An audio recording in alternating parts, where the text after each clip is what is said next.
कई सारे कंफ्यूजन है। इस्लामिक आर्किटेक्चर, पूरे इतिहास में ये इस्लामिक आर्किटेक्चर नाम की कोई चीज ही नहीं है।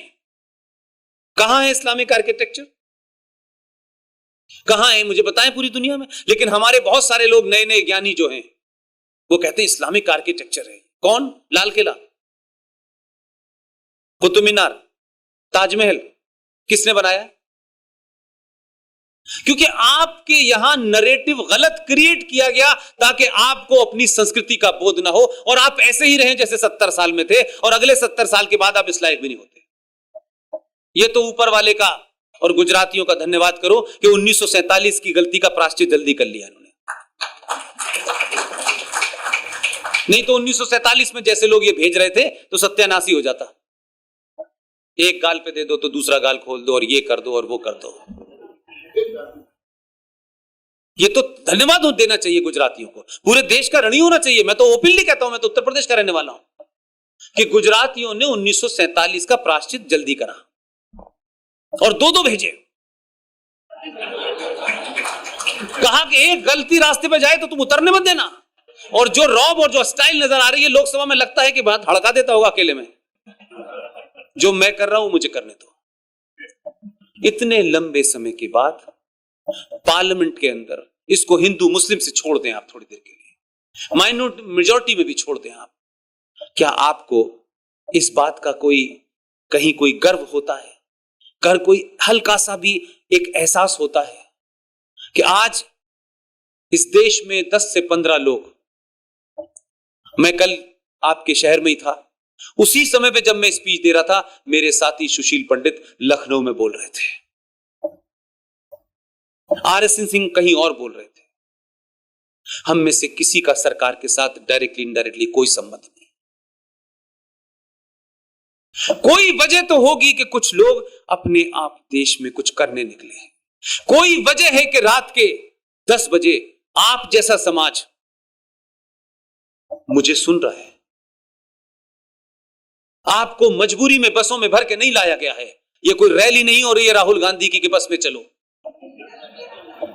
और जब बस के बाद इंटरव्यू पूछो तो बोले हमें पता नहीं हम क्यों आए हैं, हम तो यहां घूमने आए थे। इस पागल की कोई रैली में आता है? वो तो ये कह रहे हैं टेलीविजन पे, हमें क्या पता है कहां की रैली। तो मैं ये कह रहा हूं कि ये आपकी पहली स्टेज है। इस भारतीय समाज के जागृत होने की पहली निशानी है कि पूरा देश इस वक्त इतिहास को जानना चाहता है। और पहली निशानी सबसे डिफिकल्ट होती है, पहली स्टेज पे ज्यादा मेहनत करनी पड़ती है। लिहाजा हमारा कोई निजी स्वार्थ नहीं है, हमारा कोई निजी एजेंडा नहीं है। यह बात अलग है कि मैं अभी आपके लोगों से कह रहा था कि क्या किसी ने कभी सोचा था कि यह धारा 370 इतनी आसानी से हट जाएगी? और कमाल यह है कि जब हटी है, क्योंकि हमें एक बात बताई गई कि ये जो नाथूराम गॉडसे के लोग हैं, ये देखिए देश के संविधान को बदलना चाहते हैं, इनकी कभी मेजॉरिटी नहीं होगी। आपके आदमी को बड़ा करिश्मा आता है। जिस सदन में उसकी मेजॉरिटी नहीं थी, उसी में सबसे पहले 370 पास करा दिया उसने। ऐसा कोई बिल नहीं मिला इतना शार्पली डिवाइडेड बिल हो और उसको रखने में सरकार, और 24 घंटे में एक में पास कराया, 48 घंटे में दोनों में पास होके साइन शाम तक राष्ट्रपति के करा दिए। जाओ करो क्या करोगे। इसलिए जब आपकी पॉलिटिकल विल, हर चीज को आप वोट बैंक के नुक्ते नजर से देखेंगे तो दिक्कत होगी। कुछ चीजें राष्ट्र के लिए देखिए आपका बड़ा कंट्रीब्यूशन है। देश माने न माने, जो हम 15-20 लोग हैं उसको पूरी ईमानदारी से कहते हैं। इसी समाज के लोग पूरी दुनिया में फैले हुए हैं। मैं आपको बात इसलिए कह रहा हूं कि मैं भी एक जगह इस्तीफा दे के आया हूं,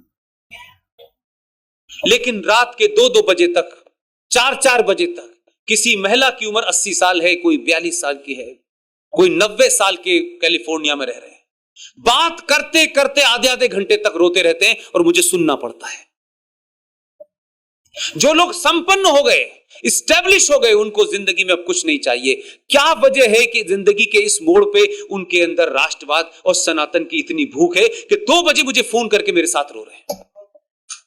कोई वजह होगी, कोई कॉर्ड जो है, जो हजारों साल से वो चुप थे, दादा परदादा के डर में, नौकरी के डर में, अपने अपने बिजनेस के डर में, आज वो सब कुछ खोने के लिए तैयार हैं, लेकिन राष्ट्र चाहते हैं। यह आसान काम नहीं होता। इसलिए मैंने कहा कि जम्मू कश्मीर का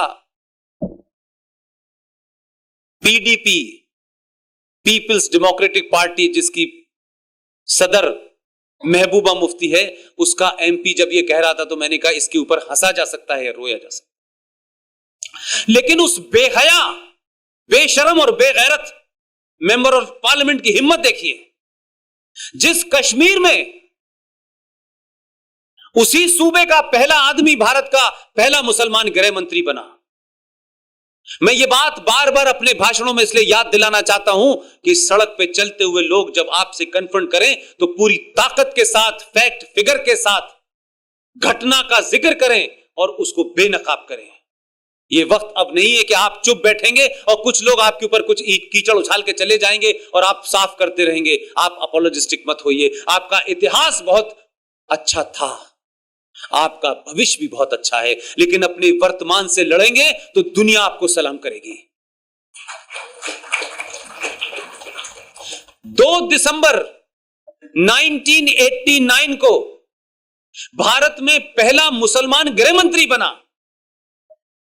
जब यह मुसलमान गृह मंत्री बना तो किसी ने यह सवाल ही नहीं पूछा इस देश में, और मैं कहीं नौकरी करता था। यार ये सवाल तो पूछना चाहिए कि उसी दौर में मेरा जर्नलिज्म शुरू हुआ है। किसी ने यह सवाल ही नहीं उठाया। हमारे देश में तो छोटी छोटी बातों पे गृह मंत्री को, प्रधानमंत्री से लोग जवाब पूछने लगते हैं कि प्रधानमंत्री को जवाब, गृह मंत्री जिम्मेदार है।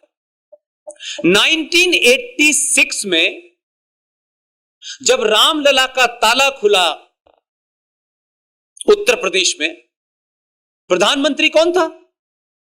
देश के महान कंप्यूटर युग के युवा प्रधानमंत्री थे।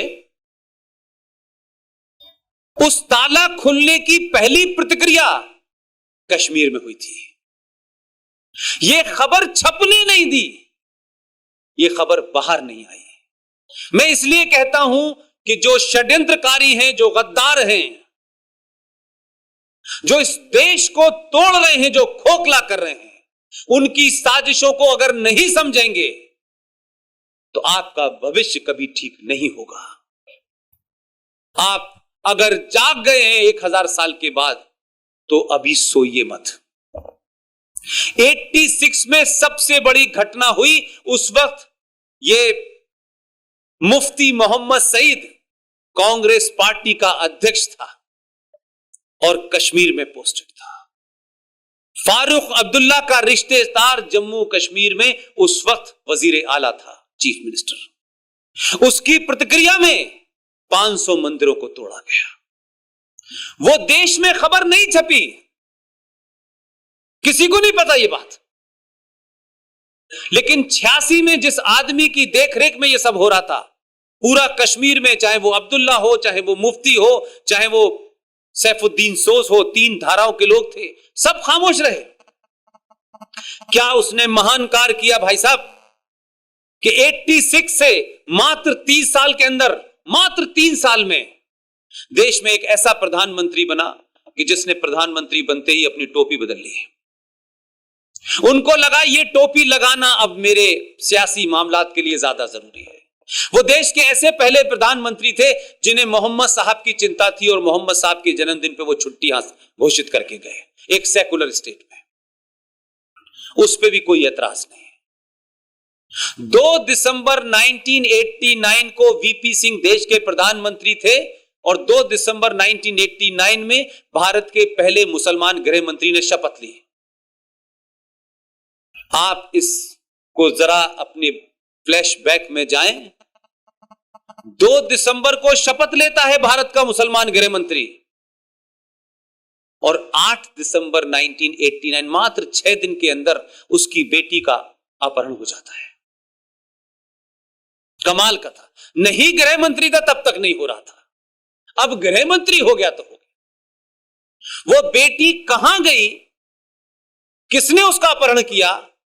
89 में ऐसा तो नहीं था कि इस देश के अंदर अखबार नहीं छपते थे, टीवी भी था और दुनिया का टीवी आते थे, रॉयटर्स से लेके एएफपी के करस्पॉन्डेंट भी वहां मौजूद थे। लेकिन वो लड़की कब घर पे वापस आई, कितना उन्होंने सताया, कितना उन्होंने मारा, पता नहीं चला आज तक। 6 दिन में बेटी गायब हुई, 2 दिन में वापस आ गई। चंद 10 दिन के अंदर गुलाम नबी आजाद के घर में एक बच्चा गायब हो गया। 27 आतंकवादियों को छोड़ा गया। सैफुद्दीन सोस के घर में उनकी भांजी बेटी गायब हुई, आपने 7 आतंकवादियों को छोड़ दिया। एजेंडा सिर्फ यह था कि आतंकवादियों को छोड़ने के लिए कोई रास्ता निकालना था, तो उन्होंने अपने बेटियों को दांव पे लगा करके छुड़वा दिया। यह कमिटमेंट है उनका आतंकवाद के प्रति। और वही गृह मंत्री जो 2 दिसंबर 89 में गृह मंत्री बना, मात्र 50 दिन भी नहीं पूरे हुए थे उसके अपने कैबिनेट के। 19 जनवरी 1990 को पूरी दुनिया में इससे बड़ा एक्सोडस नहीं हुआ। उस गृह मंत्री की देखरेख में, फारूक अब्दुल्ला की देखरेख में, और ये तमाम मक्कार जो कश्मीरी मुसलमान लीडर हैं, ये कश्मीर में उस वक्त कहां मर गए थे जब 6 महीने तक चिल्ला चिल्ला के बताया गया कि काफिरों कश्मीर को छोड़ दो। पहला नारा, दूसरा नारा, कश्मीर हमें चाहिए, कश्मीरी मर्द पंडितों के बगैर और कश्मीरी पंडित औरतों के साथ।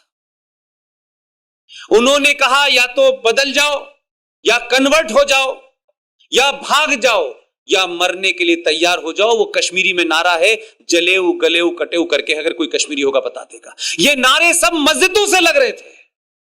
देश का गृह मंत्री सो रहा था क्या?